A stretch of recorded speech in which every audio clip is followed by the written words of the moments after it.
In the smoke. Here's your program host, Greg Rempe. Hey, gang, welcome to another edition of the Barbecue Central Radio Show. It's really big, by the way. The really big show. Tuesday evening, happy to have you aboard here. We broadcast live and direct from the Rock and Roll Hall of Fame city of Cleveland, Ohio, better known as the barbecue capital of the North Coast. Happy to have you aboard here this evening for your outdoor live fire cooking and grilling and all that good stuff show. Plenty happening, by the way, so strap in. Hope you're ready for another great evening of fun and fabulosity as it relates to the world of outdoor live fire cooking. I'm your program host, Greg Rempe. Let me give you some contact information in case you want to jump in on the show tonight. 877-448-0433 is the number to call. Toll free, it's my dime. You got something to add, bring to the table, you have a review of something that you want to get off your chest, more than happy to hear it. 877-448-0433. You can also email the show if you want at any point. Greg at thebbqcentralshow.com is the way to do that. So there's your contact information. Here's what's happening on the show tonight. We're going to be joined by monthly guest Meathead Goldwyn from Amazing Ribs. He's got that huge website that he dabbles in, AmazingRibs.com, chock full of information. Of course, you'll recall last month we talked about hot wieners, and the month before that we talked about, what did we talk about the last time? I forget. It was so long ago now, 2 months outside. I think we were talking about how barbecue didn't fall under the same, so well, actually barbecue was the huge umbrella that everything else kind of fell underneath with that whole grilling thing. So there you go. We're going to have Craig on tonight. Sorry, it's just Meathead. It's not Craig. That's it's my bad right there. Very sorry. We're going to have Meathead on in about 12 minutes from now. We'll do our usual 2 segments, and it will be great from there. And it is a great site, by the way, if you've never seen Meathead's site, AmazingRibs.com. Really loaded down, and I think it's one of the most heavily trafficked websites as it relates to barbecue and grilling. So check him out. We're going to be talking about tonight hamburgers. Follows well with hot dogs. Why not do hamburgers? So we're going to go over different types of hamburgers that Craig has encountered. We'll also get some tips from him as far as meat and size, how to prep it, all the mix-ins, whatnot. It'll be a fabulous time with Meathead, as it always is, each and every month that he joins us. Then we have the second hour of the show. Chris Lilly, the most recent winner of the Memphis in May contest, which took place this past weekend. He's a grand champion at that now. I believe that's the third time he's won it, now tied with Myron Mixon, if my memory serves me correctly. And we'll be talking to him roughly 15, maybe 20 minutes, and see what it's all going down. Of course, we have the Best in Smoke thing that we might be able to mention as well, and I'll get into that here in a second. And then we have Fred Grosse joining us as well around 10:30 to talk about Mojo Bricks. If you haven't seen them, Mojo Bricks, Google Mojo Bricks. I believe the website is mojobricks.com. A compressed, how else would you say it? A compressed brick of sawdust, so almost like, I guess, pellets to a certain degree, but on a much bigger scale that you could fire your barbecues with, or use in your outdoor pit, or maybe even heat a home or whatever. We're going to get all the information from Fred. So stay tuned for that next hour. There you go. All right. I've seen now 2 episodes because I missed the episode last week when we were doing the Barbecue Ribs Roundtable. This Best in Smoke show that's on the Food Network. So first of all, I think it's important for me to at least get out there up front that I appreciate the participants in the show. Well, at least 5/6 of them to a certain degree. But I do appreciate the fact that there are, for the majority, barbecue people on television. However, I think the show fails. Just my opinion. I think the show fails at a alarming and miserable rate in many different facets. And again, I don't know if it necessarily really has anything to do with the competition. Well, not competition, but the competitors. I mean, they're all good. I mean, obviously, look, here's one issue that I have with the show. How are you going to tell me in the first week of the show you have Chris Lilly going up against elimination against Sarah Horowitz, who is a reality TV show washout now 2 times over? Look, just because you're from Texas doesn't mean that barbecue is coursing through your veins, okay? Your catering company is failing, probably because you're not very good at it, okay? So to be able to edge on to another television show, kind of grasping at straws, I'm not necessarily surprised that she got kicked off, but what I was surprised is you have a barbecue guy like Chris Lee up against a limit. I don't know. It wouldn't have surprised me if in the first week it was Famous Dave and Sarah Horowitz against elimination against each other, but it wasn't. It was Chris Lilly. Maybe that was more dramatic.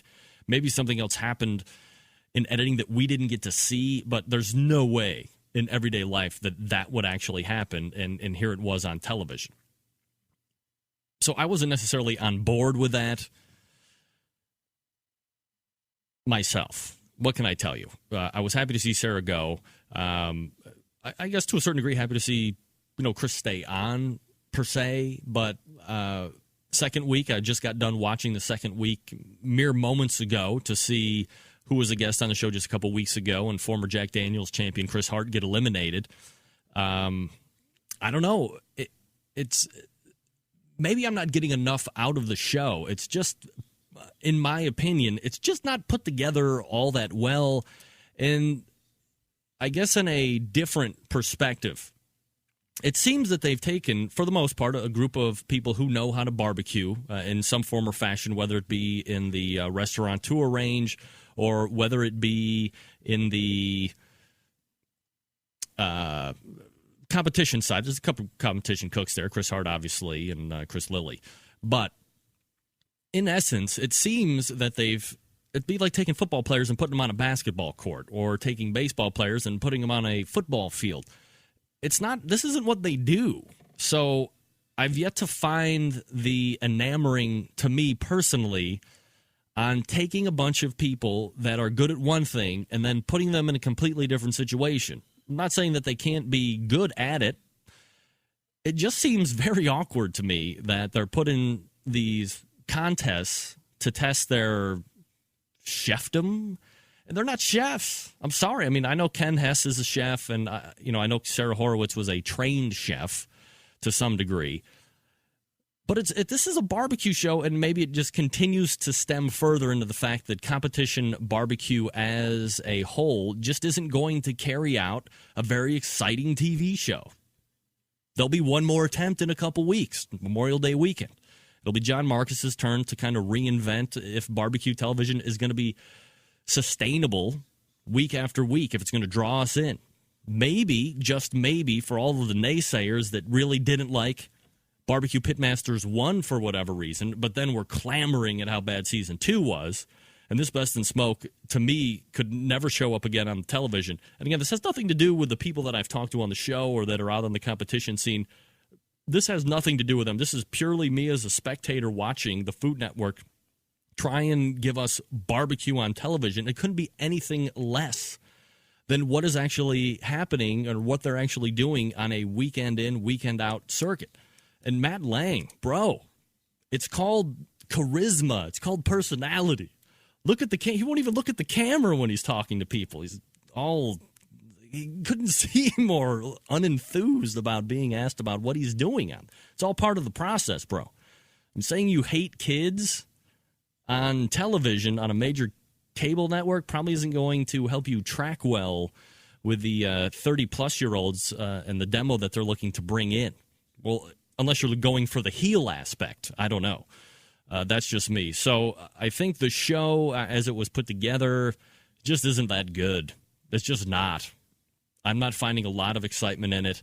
I don't know.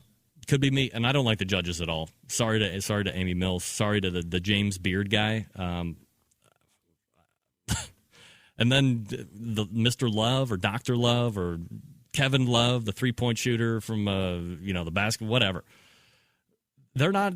I don't know. I just don't find anything appealing about the show, and this is all I can say. I'm sorry. Hopefully, my guess next week, John Marcus, will be able to step the game up a little bit when it comes to competition barbecue on television. Maybe not. Maybe competition barbecue is just meant to be off of television altogether, never to be seen by the masses on broadcast networks. It's not good. I don't like it. Sorry. All right, gang, quick reminder about my good friend Stephen DeFranco over here in the beautiful, historic downtown of Willoughby, Ohio. Jeweler to the stars, and by that I mean the barbecue competition stars. Look, when you're styling down the lane, trying to pick up your trophy for that category call or for the reserve or overall grand championship, don't leave your wrist naked. No, hook it up with a fine watch, a Bulova or a Citizens or a Phillips and Company cottage watch made right here on the west side of Cleveland. Steve will hook you up. Go to the Barbecue Central Radio Network homepage. Scroll down, click on the Stephen DeFranco Jeweler, and then call in after you've perused all the watches when you find one you like. Call in for your best barbecue brother and sister discount. Talk to Steve himself. Demand to talk to Steve because he'll get on the phone with you. He'll give you a price you won't believe. It'll be outstanding. Again, go to the Barbecue Central Radio Network homepage. Click on the Stephen DeFranco Jewelers banner and take it from there. We're going to come back with Meathead right after this. Stick around. We'll be right back. You're listening to the Barbecue Central Radio Show.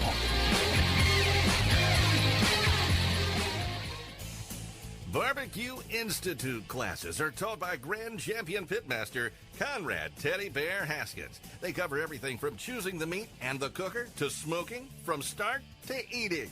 Thousands of our graduates use the knowledge and techniques we teach them for reliably impressing in the backyard and competitive success. We share with you the insider knowledge to meat buying that, along with our award-winning sauce and rub recipes, will save you the cost of the class many times over. After you take our classes, you'll understand why techniques work and why some advice on the internet does not. Visit bbqclass.com today. The future of barbecue is already here at thebarbecueguru.com. From the amazing guru that monitors and controls the temperatures of any charcoal, wood, or electric pit to the Caldera Tallboy knockdown smoker. Yes, it breaks down and stores flat, yet it's still a robust, sturdy, portable cooker and smokehouse. It also serves as an efficient temperature-controlled convection oven using wood or charcoal. The Tallboy is designed to fit all catering pans and can be used as a warming oven. You can cook in any style you choose. Make ribs, chicken, jerky, vegetables, smoked cheese, whatever you want. Take it to KCBS competitions and unload it from the trunk of your car.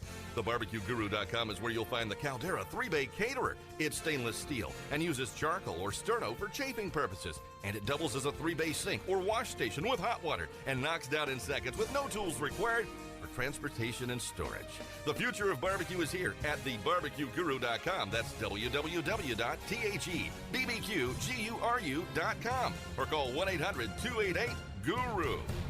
Forget going from site to site to get all of your barbecue and grilling supplies and make your first and final stop at fredsmusicandbarbecue.com. In the market for a new barbecue pit, we have all the big-name brands like Big Green Egg and more. As a matter of fact, Fred's is staffed by eggheads and carries all the parts and egg accessories for the Big Green Egg. More of a pellet head, you say? Fred's is the pellet grill superstore with grills in stock from Traeger, Green Mountain, and Country Smokers from Louisiana Grills. Fred's also carries smokers from Cook Shack, Bradley, and Weber, as well as a full line of charcoal grills. And once you're outfitted with your new smoker or grill, you'll find absolutely everything you need to make your barbecue or grilling experience a success. Fred is also the creator and distributor of Tasty Licks barbecue products, including their great line of rubs, spices, and sauces. You've got to try them. And you can also get your hands on a full lineup of marinades, accessories, lump charcoal, wood chips, pellets, chunks, and even the great grilling tools from Stephen Reichlin of Barbecue U fame. Check out Fred on the web at fredsmusicandbarbecue.com or check out their fully stocked showroom in beautiful Shillington, PA.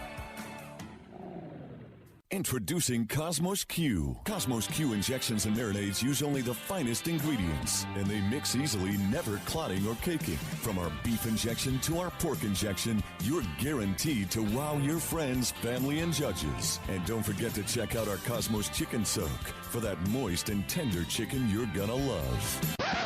And don't forget about Cosmo's new pork soak and rubs. You can find us at cosmosq.com and select retailers across the Broadcasting live from the Barbecue Central Radio Network studios in Cleveland, Ohio. You're listening to the Barbecue Central Radio Show. Once again, here's your host, Greg Rempe. All right, welcome back to the show. This portion being brought to you by Yoder's Smoky Mountain Barbecue, the leading online retailer of Meadow Creek barbecue equipment. Their barbecue smokers and grills handcrafted in the Amish country of Lancaster, Pennsylvania, helping you enjoy easy and profitable barbecues for years to come. Visit SeriousBBQs.com for more information. Also, you can visit their website to opt in on some great barbecue tips and emails, all that stuff. Serious BBQs, because it's plural, BBQS.com. Don't forget, we have Chris Lilly coming up in the 10 o'clock hour. Also, Fred Grosse talking about the Mojo Bricks. Mojo Bricks. Gotta love the Mojo Bricks. So stay tuned for that. So let's go ahead and race over to the hotline. We'll bring up monthly guest talking about hamburgers tonight. It's Meathead. Meathead, how are you, buddy? Meathead. Wait a second here. Meathead, how are you? I'm fine, Greg. How's the Cleveland Cavalier of barbecue? Wait a second. I think you've just insulted me in high fashion. Craig, before we get into hamburgers, I'm sure you've been watching this Best in Smoke television show, and I did a little opening rant on it. I'm not a fan of the format, and again, it's never anything against the competitors because I always like to see the people that I'm talking to or the people that I get to read about on various forums on the big screen, if you will. But the format is bad. Maybe some of the competitors should have been passed over. The judging is horrible. It's like, to me, basketball players being put on a baseball field and saying, go play baseball. What do you think? What's your overall take, very briefly? Well, you know me, I'm always the contrarian, but I agree with you 100% right now. There's something low value to the productions, too. I mean, they're standing in a ratty field with sand patches and shirt tails all hanging out, and it looks slapped together. And I've talked to a couple of the folks, and they say that there was a lot of rule changing on the fly, and I just hope Marcus can do better. I know Marcus can do better. And you may have made a point. You know, there's been discussion last week, I think it was on your show, about how barbecue on the air is good for barbecue and gets people interested. But you may be right. It may just not be a spectator sport. Among other things, I'm not learning anything. You know, they have all these great cooking shows. Even Iron Chef, I learned some technique and some interesting food combinations. There's no drama. There's no cooking technique. I don't know. It's not working for me either. If anybody can figure it out, Marcus can. He's tried 16 different varieties, and I talked to him about his upcoming show, and he seems to think he's got it in the bullseye this time. Let's hope he has. Yeah, and I guess the only problem that I foresee, or the only hurdle as we talk about it preemptively before it airs, is the fact it's a one-shot deal for him. It's only a one show. It's not 4 shows. It's not 6 weeks like some of the pitmasters have been. It's kind of make it or break it, one-call closing type deal. Well, I think he has characterized it to me as a pilot of sorts, that if they like it, they might pick it up for further shows. Don't know where that's going to go from there. All right, Meathead talking to us here tonight, and we'll switch subjects back to the task at hand, which it was hot dogs last month. It's burgers this month. Craig, or Meathead, being a historian as you are, yeah, and 2 months of slumming it. Who cares? What can you tell us? Who doesn't love hot dogs and hamburgers? Exactly. Everybody's favorite fare when it comes to the grill. You think about barbecues. A lot of people think hot dogs and hamburgers. So, Meathead, being the historian you are, can you give us kind of the background about hamburgers, where they've kind of come from, and then we'll talk about some of your favorite burgers after that. Well, hamburgers really are in many, many ways the ultimate American meal. Hot dogs are derived from the sausages of Europe. The American hot dog probably came something like it from Vienna. But the hamburger really kind of grew from the Salisbury steak, Dr. Salisbury, I think it was his name. It was developed as a digestive aid to help people who couldn't chew and couldn't digest properly. But I mean, with the national burger chains that have spread to Europe, I mean, could anything be more all-American than the American hamburger? And as we discussed when we were talking about hot dogs last week or last month, I travel a lot, and when I travel, I hit the hot dog joints, I hit the burger joints, I try to find the local regional styles. It's interesting though, burgers are different than hot dogs. Hot dogs really have a distinctive regional style. We talked about the Cleveland hot dog and the Chicago hot dog and the New York hot dog, which are really very distinct and different, and people really root for their home team. Hamburgers are really not so regional. They're, I think that's a function of these big chains, which have sort of globalized and homogenized hot dogs all over. But there are some distinctive styles that the burgologist in me has tried to suss out, and I've tried to create a taxonomy of the different styles of hamburger. And I'm not just talking about the toppings, because you make a burger and anybody can throw any kind of toppings on it. But I've tried to distill it down. I think I'm somewhere around 12 or 14 different styles of burger now.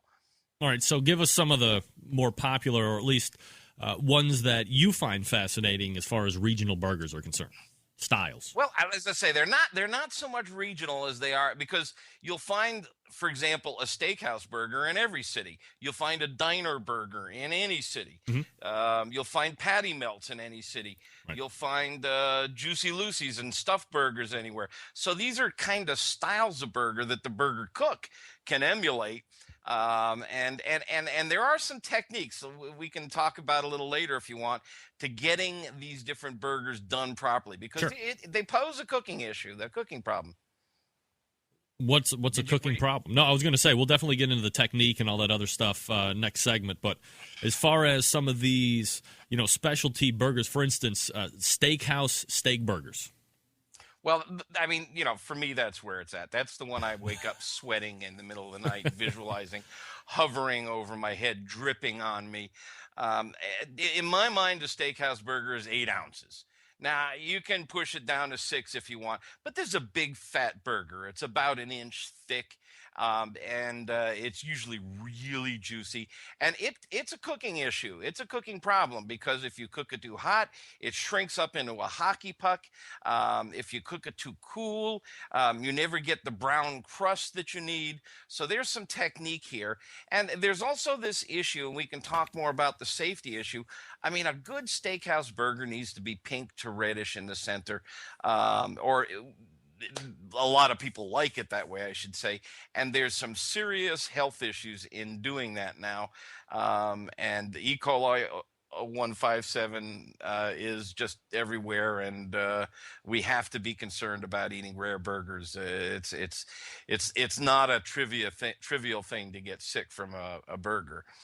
The diner burger, on the other hand, is something else altogether. The diner burger is the complete opposite polar. That's quarter pound or less. I mean, they go down to 2 ounces, half of a quarter pounder, and they're thin, and they're usually cooked on a griddle, on a flat top, on a hot metal surface at about 350. And you really work hard to get that Maillard reaction on the surface, the brownish searing, and forget about getting them pink in the center. That's almost impossible to do. I wanted to back up for a second, Meathead, when you were talking about the safety issue. And I think it's important that maybe we do spend a few minutes talking about it, because, for instance, I've always heard that if it's ground meat, then you definitely want to cook it to a certain temperature to make sure you're within a clear safety range that you could potentially getting into sickness, E. coli, whatever. But then I heard if you took like a steak meat, for instance, you ground your own, and you almost like fine wine and vintage, you knew where it came from, you were able to cook it to a medium rare burger, and that you would be safe. What is the exact, this is okay, this is not okay? Well, I happen to be married to one of the top-ranking microbiologists and food safety experts for the Food and Drug Administration. So she's got me straight on this. And when I was doing all my burger testing and my burger experimenting, I had the FDA looking over my shoulder. So I happen to know fairly well what the deal is. The deal is E. coli 0157H7 and maybe a couple of other strains that are really virulent, really nasty bugs. They're bacteria, and they come from fecal matter in the cow, and they can get on the surface of the meat when the cow is butchered. If the gut is split open, or even when the cow is in the slaughterhouse yard, fecal matter gets on the hide, and that can get into the meat with the knife cuts. If you take a steak and you throw it on the grill, you kill any bug that ever lived there almost instantly in the heat. This bug's fairly heat sensitive and pretty easy to kill. But once you start grinding it up, any bugs that are on the surface get pushed down into the middle. Right. And you need to get them up to the 160 range roughly to nuke them. Now, what's not understood is you can kill them they start dying at as low as 130, but at 130 it takes almost 2 hours to kill all the bugs in a burger. Wow. At 145 it takes only 3 to 4 minutes to kill all the bugs. At 160 they're dead in just a matter of seconds. So if you want a rare burger, you can actually cook it at a low, like sous vide, which is putting it in a water bath in a sealed container. We'll talk. That's another subject. But there is another way that Harold McGee, the food scientist and columnist at the Washington Post, has recommended, and this actually works. It doesn't help just to know the source of the meat and make sure it's fresh and that your butcher is clean, because E. coli can be on the surface of anything. But if you take for example, a piece of chuck and get a pot of boiling water going and dip that steak in the boiling water for about 20 seconds is all.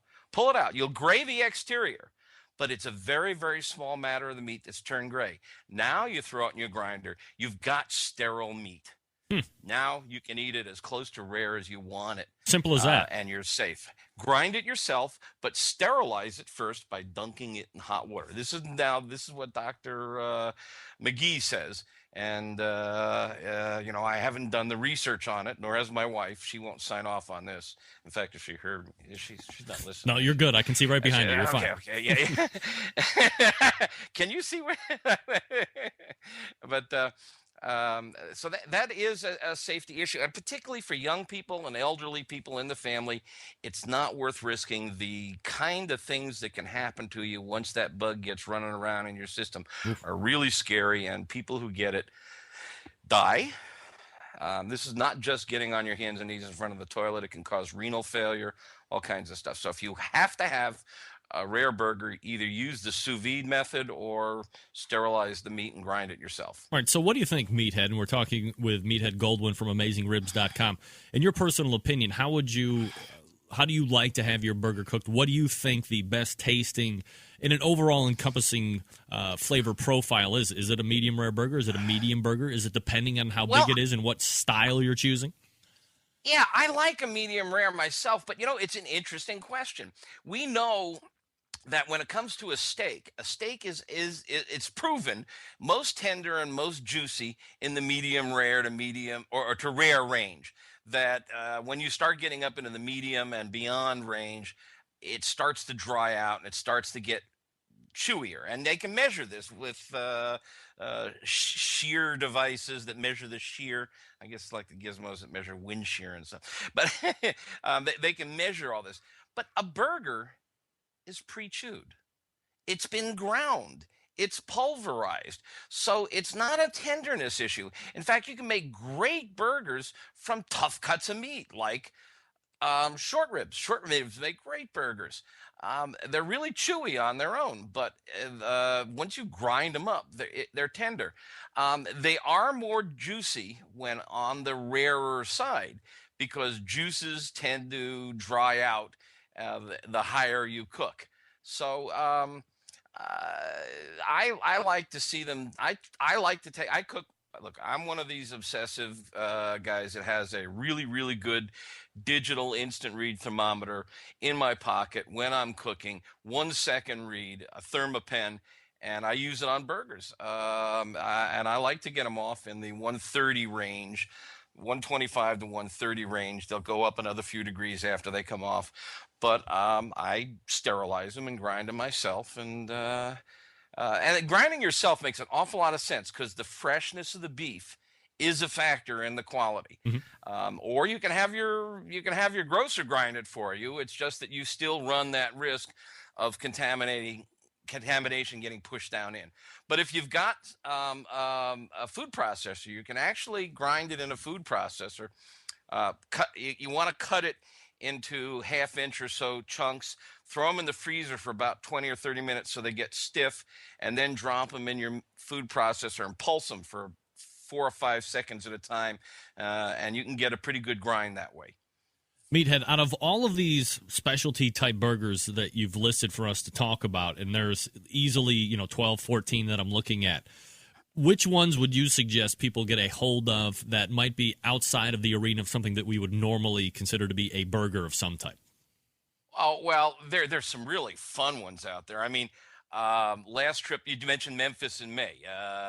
Chris Lilly, I hadn't heard he won it. Congratulations to Chris. What a guy! Right on Beale Street in Memphis is a place called Dyer's Burger. They deep fry it. They have a vat of burger grease. Wow. That has been kept there for years. Now, some of it gets lost in the process and replenished, but when they moved the building, or they moved the restaurant from one building to another, they actually took the vat of grease and put it in the back of a armored car and moved it across town, and the mayor was there to greet them with this treasured grease, which they deep fry their burgers in. And when you want a cheeseburger, they just lay a slice of cheese on top. I've got a picture of it on my website in an article called "The Taxonomy of Burgers." It's quite a sight to see. And another kind of burger which is really interesting, which everybody knows, is the White Castle slider. And by the way, it's correctly spelled Slyder. All right, duly noted. And it's a steamed burger. If you ever watch the process, really fascinating. They start by throwing diced onion down on the griddle, and then the burger sits on top of the onion. It never really touches the griddle. Now, every other diner burger is cooked right on the griddle, so you can get that brown surface. But this is a little tiny square, 2.5 inches square. And so they lay the burger on top of the onions, and the burger has 5 holes poked in it so that the steam from the onions will rise up through the burger and season the burger. And then they lay the bun on top of that to capture the steam. And there's no attempt to toast the burger or the bun or anything. There's no flipping. So it's really a steamed piece of meat. The other great steamed burger, I was just in Connecticut about last month, and I made the pilgrimage to Ted's. Ted's famous steam cheeseburger is an amazing burger. It's actually very good. It's done. You remember the old aluminum ice trays? Right. It's like a little shallow tray. It's about 3 inches square. And he puts the ground meat in these little shallow aluminum trays and locks the door. It looks like one of these, a little tiny version of a backwoods smoker, but it's a steamer. And he puts these slabs of beef in the trays, closes the door. All the juices stay right in the tray until he pulls them out, and then he pours the juices off, and he steams the cheese too, and he pours the cheese over the top, and it's surprisingly tasty, even though there's almost no browning of the exterior. It goes against everything that we hear about searing all the time. We're talking with Meathead Goldwyn from AmazingRibs.com. We're going to go ahead and take a quick break here. When we come back, we're going to talk about meat to use when we're making burgers, sizes, how to prep it, some mix-ins in case you want to get a little crazy with it. We'll cover any safety techniques that we haven't already, and then some cooking techniques as well if we can fit it in. So lots to get to here. Also, want to give a special mention to my man Paul Huff for hooking me up with a sweet-ass T-shirt from Gone Hoggin'.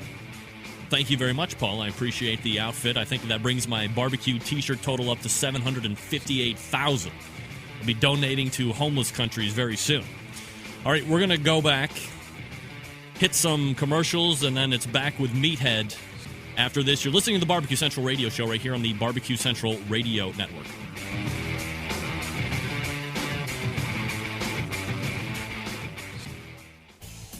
Barbecue Institute classes are taught by Grand Champion Pitmaster Conrad Teddy Bear Haskins. They cover everything from choosing the meat and the cooker to smoking, from start to eating. Thousands of our graduates use the knowledge and techniques we teach them for reliably impressing in the backyard and competitive success. We share with you the insider knowledge to meat buying that, along with our award-winning sauce and rub recipes, will save you the cost of the class many times over. After you take our classes, you'll understand why techniques work and why some advice on the internet does not. Visit bbqclass.com today. The future of barbecue is already here at thebarbecueguru.com.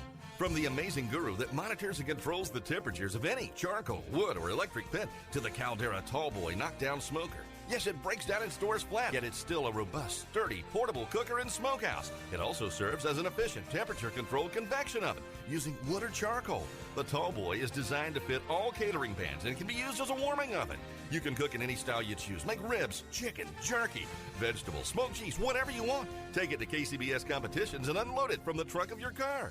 TheBarbecueGuru.com is where you'll find the Caldera 3-Bay Caterer. It's stainless steel and uses charcoal or sterno for chafing purposes. And it doubles as a 3-bay sink or wash station with hot water and knocks down in seconds with no tools required for transportation and storage.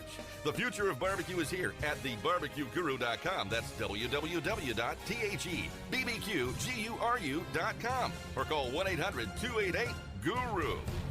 Forget going from site to site to get all of your barbecue and grilling supplies and make your first and final stop at fredsmusicandbarbecue.com. In the market for a new barbecue pit, we have all the big name brands like Big Green Egg and more. As a matter of fact, Fred's is staffed by eggheads and carries all the parts and accessories for the Big Green Egg. More of a pellet head, you say? Fred's is the pellet grill superstore with grills in stock from Traeger, Green Mountain, and Country Smokers from Louisiana Grills. Fred's also carries smokers from Cook Shack, Bradley, and Weber, as well as a full line of charcoal grills. And once you're outfitted with your new smoker or grill, you'll find absolutely everything you need to make your barbecue or grilling experience a success. Fred is also the creator and distributor of Tasty Licks barbecue products, including their great line of rubs, spices, and sauces. You gotta try them. And you can also get your hands on a full lineup of marinades, accessories, lump charcoal, wood chips, pellets, chunks, and even the great grilling tools from Stephen Reichlin of Barbecue U fame. Check out Fred on the web at fredsmusicandbarbecue.com or check out their fully stocked showroom in beautiful Shillington, PA. Introducing Cosmos Q. Cosmos Q injections and marinades use only the finest ingredients, and they mix easily, never clotting or caking. From our beef injection to our pork injection, you're guaranteed to wow your friends, family, and judges. And don't forget to check out our Cosmos Chicken Soak for that moist and tender chicken you're gonna love. And don't forget about Cosmo's new pork soak and rubs. You can find us at CosmosQ.com and select retailers across the nation for quality injections, Get in the smoke. Call 877-448-0433 to get on the air. Now, here's your host, Greg Rempe. Coming up on 20 minutes till the top of the hour, this portion of the show being brought to you by the good folks over at the Barbecue Guru, makers of automatic pit temperature control devices, not to mention a host of other products that make your barbecue and grilling life easier. Two ways to find them on the internet: the BBQ Guru, G-U-R-U, thebbqguru.com. You can call them toll free at 800-288-GURU. That's 800-288-GURU. Coming up 10:05 tonight is Chris Lilly from Big Bob Gibson's, and then Fred Grosse from Mojo Bricks as well. But let's go ahead and pick our conversation back up. We're talking hamburgers with Meathead. Meathead, we left off talking about the different styles of burgers that you fancy, but let's go ahead and get into it a little bit more as far as the kind of meat that you want to use, and then there's always that very hotly contested and controversial aspect as far as meat ratio to fat ratio. What do you think? Yeah. Well, I think a huge amount of the flavor comes from the fat. Not surprising. We know that's true in most every kind of meat. But it's not just the fat content. It's what happens to the fat when it gets really hot. The fat changes, the molecular structure changes. And it's not just the marbleization in a steak or the fat in a burger. It's when that surface browns, the effect it has on the fat. And you want to get it right to the edge of burned, but not burned. Burned meat is carbon, and carbon doesn't taste very good. And it also is where the possible compounds that have been implicated in causing cancer and grilling are. I mean, basically, if you cook properly, you're not at any risk for cancer. But if you burn and char and blacken your food, there is some evidence that's the acrylamides build up. But if you can get your fats right to the edge of as dark and that surface as dark as humanly possible without going black, you build a layer on the exterior of texture, crunch. You build Maillard effect, the browning effect. You build all those caramelizations and the flat fat. So I'm an 80-20 guy, maybe even 70-30, which is 70% lean, 30% fat, or 80% lean to 20% fat. A lot of people go 5% because they're worried about their waist. You're just not going to get all that flavor. You're going to get a nice beefy burger, but it's going to be on the drier side. So on those rare occasions when you're going to make yourself a steakhouse burger, get yourself a piece of chuck, which normally is going to be in the 80-20 range, and grind that up. But never, ever buy anything in the grocery store that's labeled hamburger or ground beef, because that's lips and a-holes. And it's whatever else is left over. It can be anything. It's just trimmings. It's hunks of fat from anywhere, anyhow. Anything can be in those two pieces of meat. And in some cases, it's permissible to sterilize it by treating it with ammonia.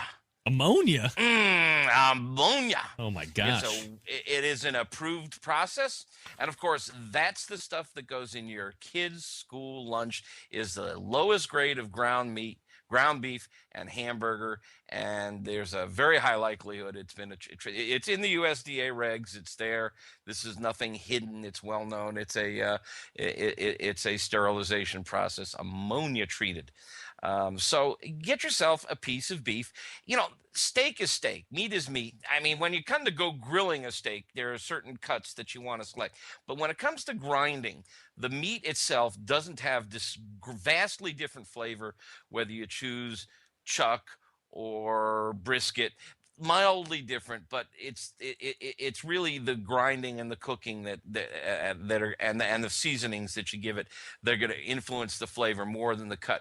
Brisket is a really good cut to work with, and especially if you're going for that 80-20 blend or 70-30 blend, you got all that fat up there.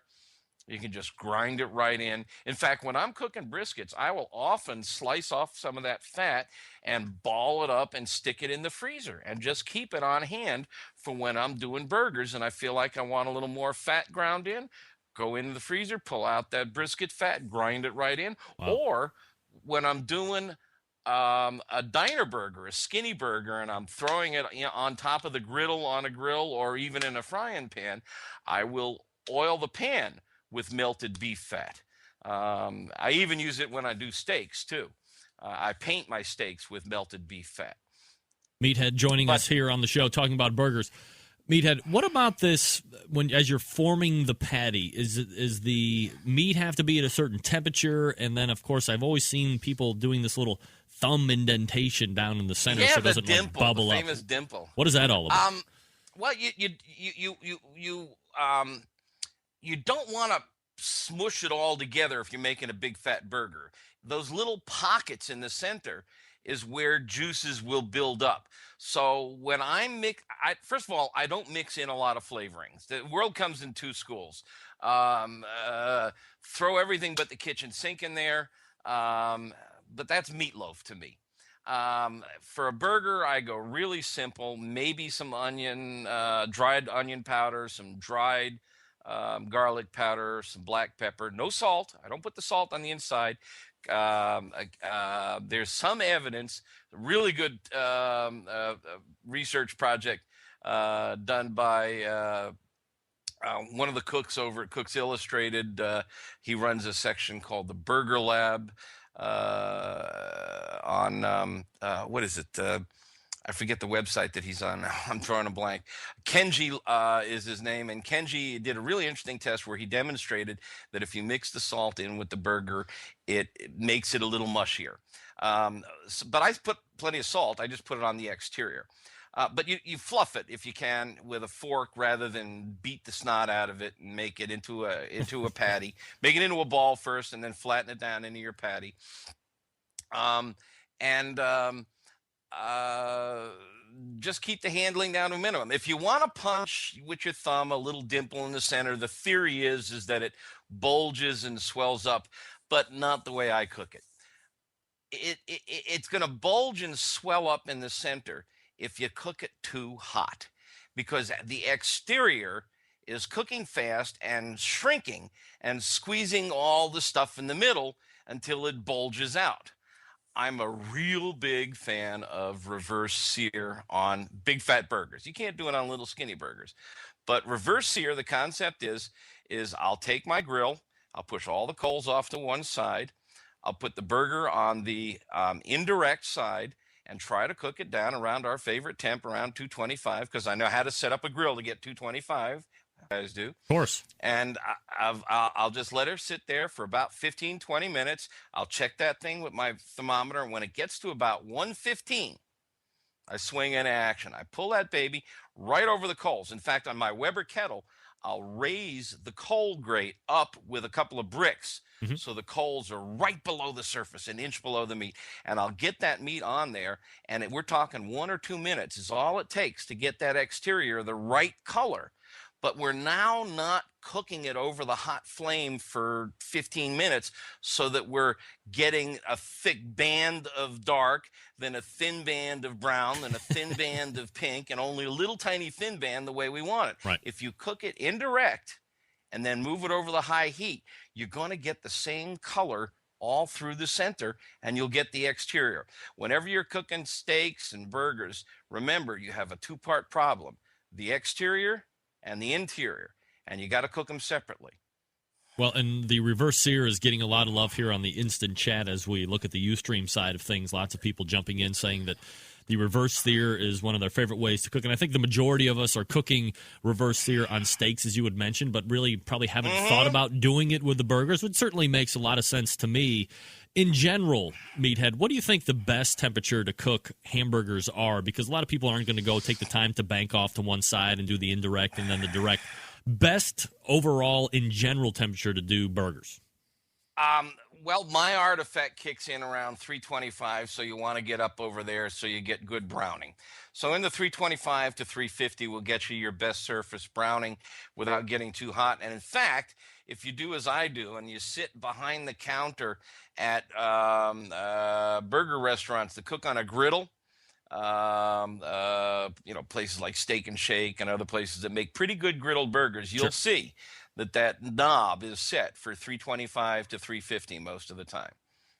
Any reason, because when you're looking at sometimes chicken and steak and some of these other things that we're grilling, everybody's talking about the handsome crosshatch of grill marks and all of this stuff. Burgers, are you concerned with grill marks on burgers, or are you not, because you might be topping them with some type of cheese or something else might be covering up? Or are we trying to effort in the best way possible regardless of final presentation? Well, my theory on grill marks is this. One of the reasons we like grill marks is it's a really good dark part of the skin that has lots of flavor and crunch.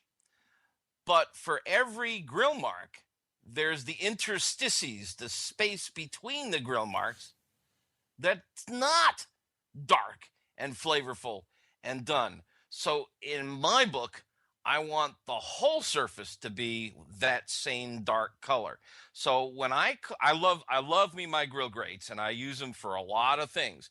But when it comes to burgers and steaks, I use the skinniest wire grates I can find, and I keep moving that meat around so that there aren't grill marks, so that I get the whole surface as dark brown as possible. And that's also where the fat starts to do its wonderful, marvelous, flavorful thingies.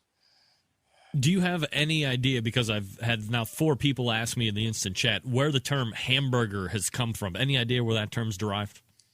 Yeah, it's almost certainly from Hamburg, Germany. But the burger, I don't believe was invented over there. Its origin is, it's a little gray. There's a couple of really good books on the subject.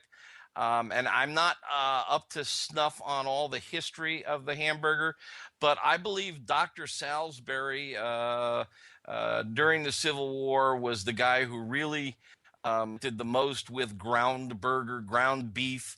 In fact, in my research, I found an article dated January 10, 1885. I'm looking at it now, from a student of Dr. Salisbury's about his methods to treat wounded soldiers. But the first burger served in this country, known as a hamburger, was probably served at Louis' Lunch in New Haven, Connecticut, and it's still there.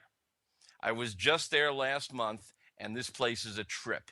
He broils the burger with open flame, and the burgers go in. It's like if you took 2 tennis rackets and you hinged them at the top, one of those little gizmos that they use for fish and stuff. He has those guys, and he slips them in this vertical broiler, and makes a pretty darn good burger. But it's just a trip. The place is packed. It's been there since 1895, I think. 1895. It's a real trip. There are some other claims to having invented the burger sooner. A guy named Hamburger Charlie Negreen in Wisconsin, and we'll never find out for sure. But Louis' Lunch is still there, and they serve it the way they always have, on toasted white bread. Toasted white bread, just the way I like to have my toast in the morning. Meathead, in case anybody wants to have a little bit more burger history or any other thing that you have going on, give us your website one more time. Well, it's AmazingRibs.com. I got a big section on burger, but I'm not done with it. I'm trying to develop recipes for all these classic styles, like the Ted's steamed cheeseburger. I've got a bunch of recipes up there already. I haven't finished my history of burgers yet, or the Salisbury steak recipe, but if you go in there and hang out or sign up for my newsletter, I announce whenever I finish articles in my newsletter.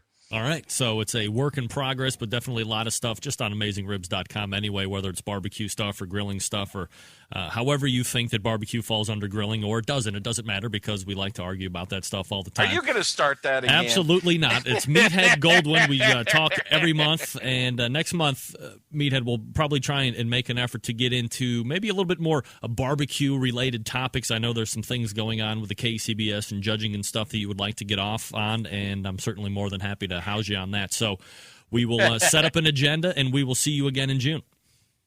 And congratulations for getting through a whole segment without any sexual innuendo. I know. I was just wondering where the new catchphrase was going to be. But man, where's all the dirty jokes? Next month, I promise. I swear to God. All right, there he is. He's Craig Goldwyn. We know him as Meathead. And we love when he talks to us about all that great stuff. Burger stuff, yeah, I have to say, it's so crazy. We get through a whole segment. I'm sorry, 2 segments, and not, well, Meathead, I got to tell you. There might have been one thing in the very beginning when you're talking about big, juicy burger dripping on your head. I'm sure if I tried hard enough, I could construct something double entendre-ish. Anyway, Meathead Goldwyn can be found at AmazingRibs.com. It is a tremendous resource. So, we will step away real quick. We'll come back with some closing thoughts here in the first hour, and then we'll gear up for Chris Lilly at 10:05, and then Fred Grosse at 10:30 talking about Mojo Bricks.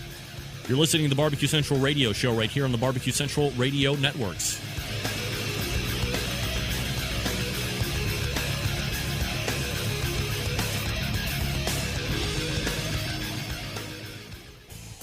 Barbecue Institute classes are taught by Grand Champion Pitmaster Conrad Teddy Bear Haskins. They cover everything from choosing the meat and the cooker to smoking, from start to eating. Thousands of our graduates use the knowledge and techniques we teach them for reliably impressing in the backyard and competitive success.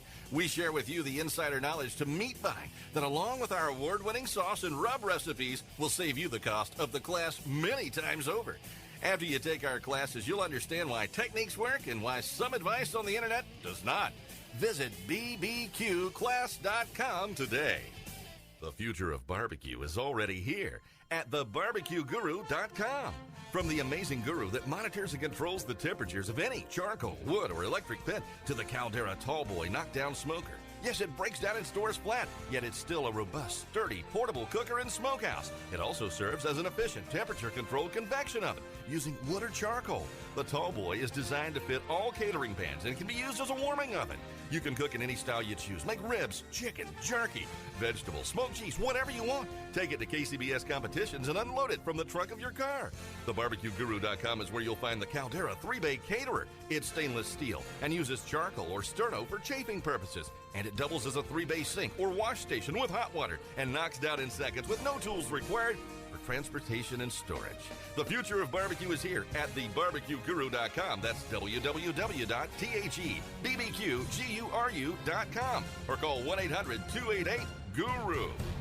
Forget going from site to site to get all of your barbecue and grilling supplies and make your first and final stop at fredsmusicandbarbecue.com. In the market for a new barbecue pit, we have all the big name brands like Big Green Egg and more. As a matter of fact, Fred's is staffed by eggheads and carries all the parts and egg accessories for the Big Green Egg. More of a pellet head, you say? Fred's is the pellet grill superstore with grills in stock from Traeger, Green Mountain, and Country Smokers from Louisiana Grills. Fred's also carries smokers from Cook Shack, Bradley, and Weber, as well as a full line of charcoal grills. And once you're outfitted with your new smoker or grill, you'll find absolutely everything you need to make your barbecue or grilling experience a success. Fred is also the creator and distributor of Tasty Licks barbecue products, including their great line of rubs, spices, and sauces. You gotta try them. And you can also get your hands on a full lineup of marinades, accessories, lump charcoal, wood chips, pellets, chunks, and even the great grilling tools from Stephen Reichlin of Barbecue U fame. Check out Fred on the web at fredsmusicandbarbecue.com or check out their fully stocked showroom in beautiful Shillington, PA.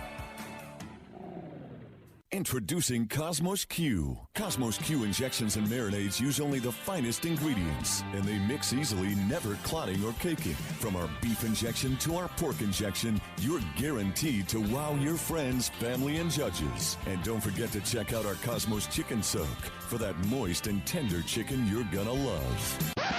And don't forget about Cosmo's new pork soak and rubs. You can find us at Cosmos Big name Q.com. interviews, advice on cooking brisket and ribs, and the only host willing to share his honest opinion on all things important in the world of barbecue. It's the Barbecue Central Show. All right, back at it. 1 minute till the top of the hour. Thanks again to Meathead Goldwyn for joining me. AmazingRibs.com is his website. We were talking about everything that has to do with hamburgers. It was outstanding. Different styles of hamburgers. There was also talk of, in my estimation, very important stuff in regards to safe cooking techniques. If you're going to be if you're going to be grinding your own, how to sanitize the meat, all that great stuff. So a wealth of information dispersed here over the last two segments. And thanks again to Meathead for doing that, as he has now been doing each and every month. Tuesdays is tough for him now, so I appreciate him making the time for me. So we'll step away, and we'll get into the second hour right now. Hello, everybody. This is Gary Bay, Nerd Chuck, host of Wine Library TV, a.k.a. WLTV, and this is BBQ Central. From my heart and from my hand, why don't people understand? understand my intention. Happy to have you aboard here for the Really Big Barbecue Show. We cook because we have to, and we grill because we want to. Fine, how's it going? You have a great show. I'm a big fan.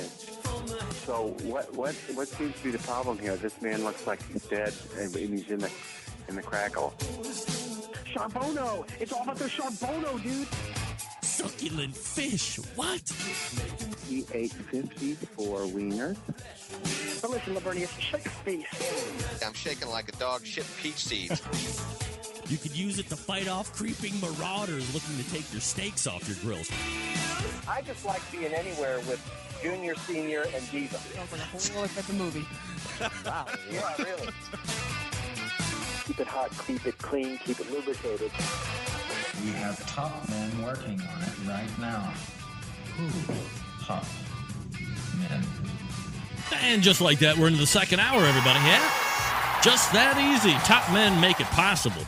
You make it possible, too. Big crowd tonight, anxiously anticipating the 2011 Memphis in May World Freaking Champion Chris Lilly. Now, he was up against some stiff competition now. Maybe you've heard of Yazoo's Delta Q. Yeah, I'm sure you have. They won the whole thing last year. They were in the finals with our whole hog again. I mean, I wasn't there to taste everything, but that is some pretty stiff competition. Oh, man, did it again. How does that always happen to me? I mean, it just should always stop happening to me.